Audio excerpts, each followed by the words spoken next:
आज बेसिकली मी 3 मोठ्या चुका केल्यात.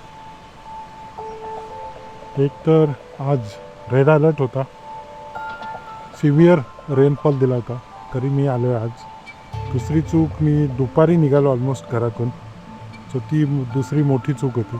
तिसरी होती ती, मी ज्या एरियात आलो आहे तो एनिवे हेवी रेनसाठी प्रोन आहे, लँडस्लाईडसाठी प्रोन आहे. त्यामुळे 3 मोठ्या चुका केल्यात.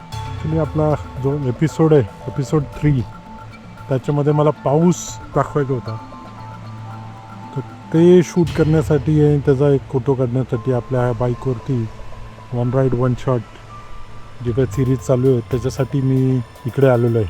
तर बघूया आज काय मिळतं आता. पुणे शहरामध्ये गेल्या 3 दिवसापासून पावसाचा जोर वाढताना चित्र जे आहे ते आपल्याला पाहायला मिळतंय. पुण्यासाठी त्याचबरोबर ती घाटमाथ्यासाठी पुढील 3 दिवस रेड अलर्ट देण्यात आलेला आहे. एकंदरीत आपण बघू शकतो की 4 दिवस जर पावसाचा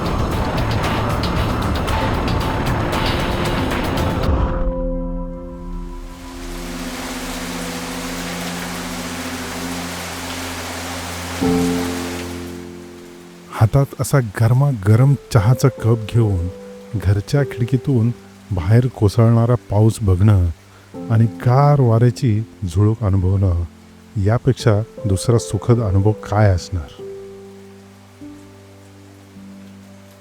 अशा वातावरणात घराबाहेर पडायची इच्छाही होत नाही. गेले 3-4 दिवस मी ही राईड पुढे ढकलत होतो. आज नको, उद्या जाऊ, असं करता करता बरेच दिवस निघून गेले.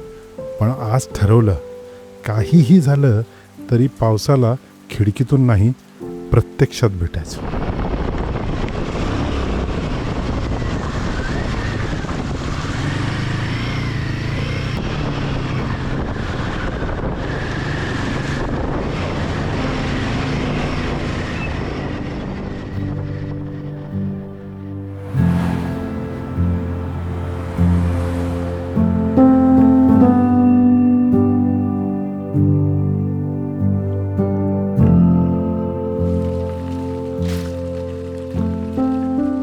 सह्याद्रीचं खरं रूप पावसाळ्यातच दिसतं.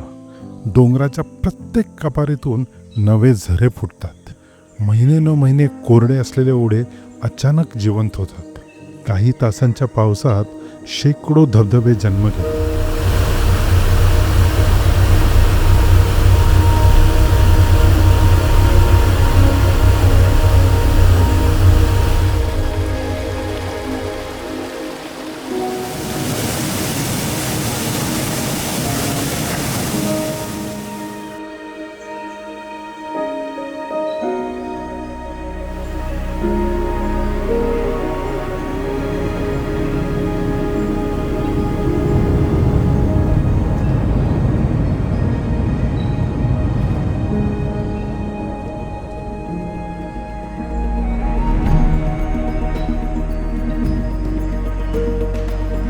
वाऱ्याचा आवाज, पावसाची अखंड सर, धबधब्यांची गर्जना, आणि या सगळ्यात सह्याद्री पुन्हा एकदा स्वतःची ओळख करून देतो. मी अशा जिवंत निसर्गातून प्रवास करतोय, ज्याला हा पाऊस प्रत्येक वळणावर बदलतोय.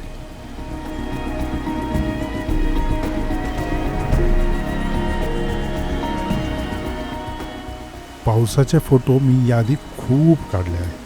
धबधबे, हिरवे डोंगर, ओले रस्ते, असे अनेक सुंदर फोटो. पण आज मला फक्त सुंदर फोटो नको आहे. शहरात राहणाऱ्यांसाठी पाऊस म्हणजे फक्त ट्रॅफिक जॅम, खड्डे, चिकचिक, किंवा खिडकीत बसून गरम चहा, किंवा फार फार तर विकेंडला लॉंग ड्राईव्ह. पण शहराच्या सीमेबाहेर पडलो की या पावसाचा अर्थ बदलतो. कोणासाठी ही भात शेती आहे, कोणासाठी ही जगण्याची आशा आहे, आणि जंगलासाठी, किडेमुंग्यांसाठी, पक्ष्यांसाठी एक नवीन आयुष्याची सुरुवात आहे. आज फक्त पाऊस टिपायचा नाही. आजच्या फोटोतून मी प्रयत्न करतोय शोधण्याचा की हा पाऊस माणसाला आणि निसर्गाला कसा बदलतो.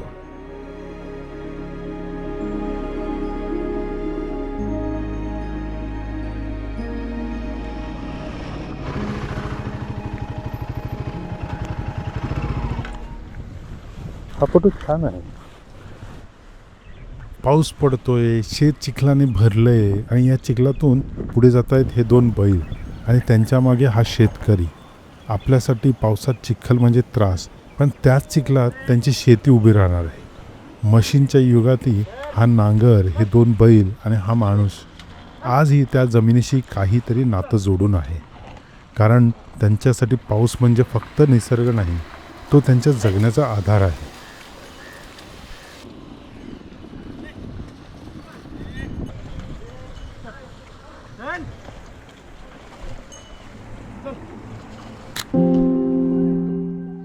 फोटो छान आलाय, पण मला वाटतं अजून काहीतरी इंटरेस्टिंग नक्की मिळू शकतं. चला पुढे बघूया.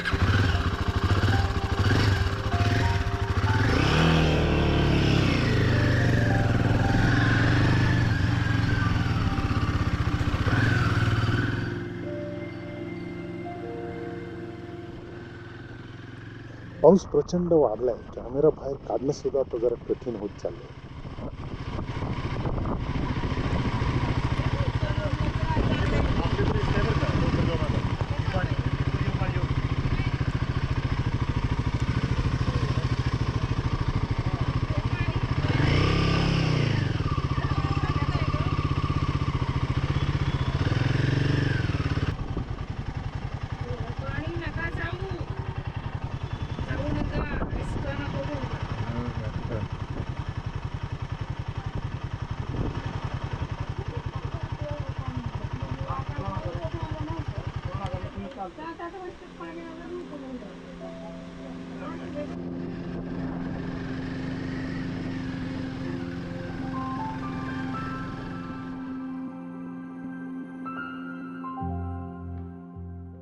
पण ही फ्रेम बघूया.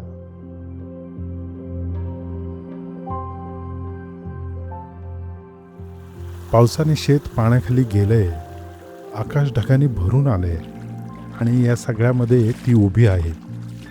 हातात भाताची रोपं, अंगावर पावसाची धार. जो पाऊस आपल्याला घरात थांबवतो त्याच पावसाने तिला शेतात आणलंय. आपल्यासाठी हा एक फक्त पावसाळी दिवस आहे, पण तिच्यासाठी याच पावसावर तिचं पुढचं संपूर्ण वर्ष उभं आहे.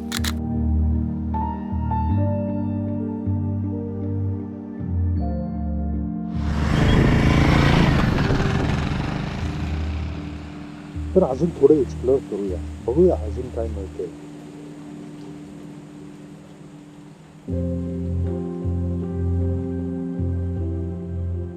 प्रत्येक वळणावर पाऊस काही ना काही दाखवत होता.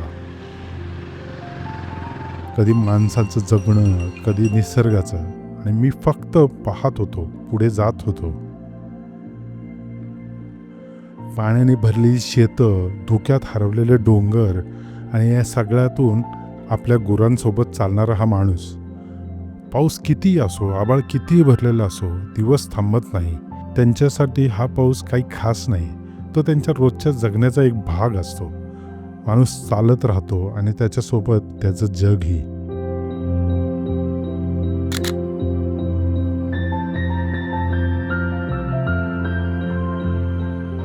श्रद्धा आणि कष्ट एकाच फ्रेममध्ये. इथे पाऊस फक्त शेतात उतरत नाही, तो संपूर्ण गावाच्या आयुष्यात उतरतो. पाण्याने भरलेले शेत, त्यात काम करणारी ही माणसं आणि शेताच्या कड्या उभे असलेलं हे मंदिर. एकीकडे मातीशी झुंजणारे हे हात आहेत आणि दुसरीकडे पावसाची वाट पाहणारी श्रद्धा. या सगळ्यांना जोडणारी एकच गोष्ट, हा पाऊस.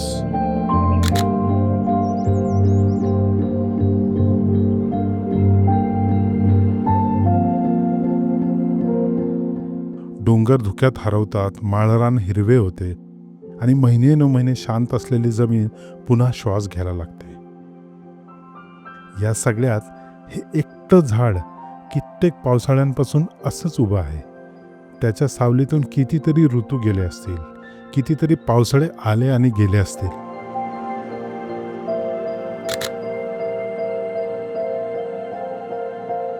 पावसाच्या पडद्याआडून पाहिलं की सह्याद्रीचं रूप वेगळंच दिसतं. लेन्सवर साठलेले हे थेंब, धुक्यात हरवलेले डोंगर आणि त्याचमध्ये शांतपणे साचलेलं पाणी.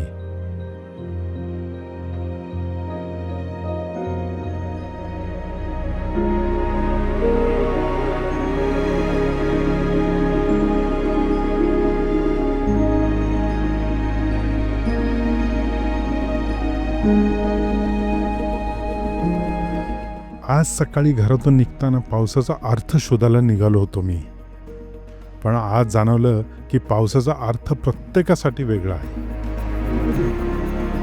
शहरात राहणाऱ्यांसाठी वेगळा आहे, शेतकऱ्यांसाठी तो वेगळा आहे आणि प्राण्यांसाठी तो अजूनही वेगळा आहे. माझ्यासाठी पावसाचा आनंद एक वेगळाच आहे. चारी बाजूला हिरवळ, पाण्याचा खळखळ आवाज आणि या पावसासोबतच सुरू झालेलं जीवनाचं एक नवीन चक्र.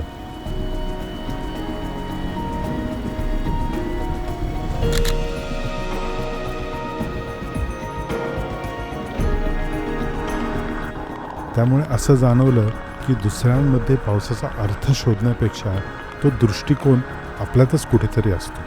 फक्त थोडं थांबून स्वतःच्या आत डोकावून बघायचं असतं.